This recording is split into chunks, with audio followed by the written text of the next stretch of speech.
Ulysses Del Bosque has lived in his home in downtown Los Angeles for 32 years. But with California landlords now legally permitted to increase rents by as much as 10%, Del Bosque could soon be forced out. I feel a little nervous every time I come to the mail because I don't know if there's going to be an eviction note or a note from the court. Del Bosque says his landlord bought the property 2 years ago and is trying to evict him for pushing back against the rent increase. His neighbor Juan Garcia, who has lived next door for 17 years, says he is also fighting eviction for refusing to pay 10% more. Where do I stay? Well, on the street. But I hope that this will be resolved soon to know what is going to happen. Their rent increases come after statewide safeguards to prevent evictions during the health crisis came to an end.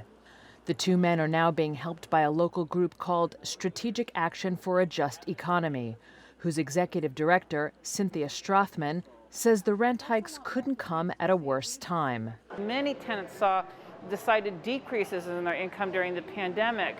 So we're in an unfortunate situation where inflation may allow landlords to increase rents just at a time when tenants can't really afford it at all. I think 10% is a lot of money, but rents haven't gone up much at all in the last 3 years. They were actually restricted from going up at all.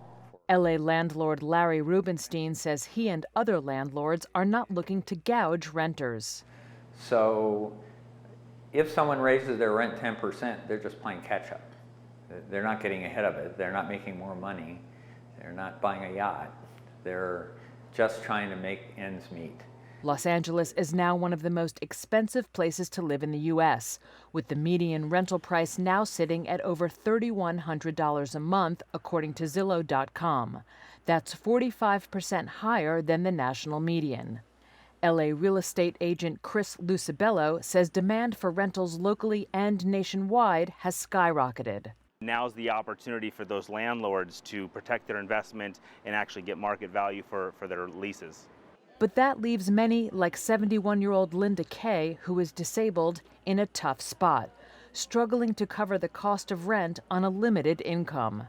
Nowadays, you can't even get a single under $1,000 a month. I barely get that.